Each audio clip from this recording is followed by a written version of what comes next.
महाराष्ट्राला जीसीसी म्हणजे जागतिक क्षमता केंद्रांसाठी भारतातील आघाडीचे आणि सर्वाधिक पसंतीचे ठिकाण बनवण्याचा राज्य शासनाचा निर्धार असून राज्यात 400 नवीन जागतिक क्षमता केंद्र, 4 लाख उच्च कौशल्य आधारित रोजगाराच्या संधी आणि 50,000 कोटी रुपयांची गुंतवणूक आकर्षित करण्याचं महत्त्वाकांक्षी उद्दिष्ट निश्चित करण्यात आलं आहे, असं मुख्यमंत्री देवेंद्र फडणवीस यांनी सांगितलं।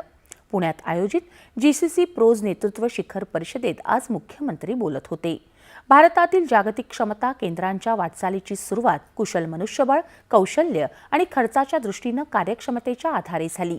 मात्र आता या क्षेत्राचं स्वरूप मोठ्या प्रमाणात बदलत आहे।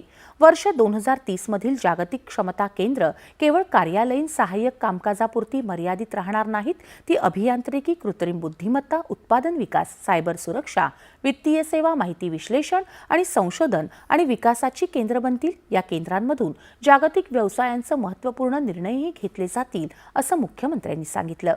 राज्यातील सर्व 400 जागतिक क्षमता केंद्र केवळ मुंबई किंवा पुण्यात असण्याची गरज नाही। मुंबई आणि पुणे ही राज्याची प्रमुख जागतिक केंद्र म्हणून कायम राहतील। राज्याच्या धोरणामध्ये द्वितीय आणि तृतीय स्तरातील शहरांना या व्यवस्थेत सहभागी करून घेण्याचा प्रयत्न करण्यात आला आहे, असं मुख्यमंत्री म्हणाले। या कार्यक्रमाला उपमुख्यमंत्री सुनेत्रा पवार, पुण्याच्या महापौर मंजुषा नागपुरे यांच्यासह उद्योग क्षेत्रातील मान्यवर उपस्थित होते। राज्य सरकार ओबीसी, मराठा किंवा समाजातल्या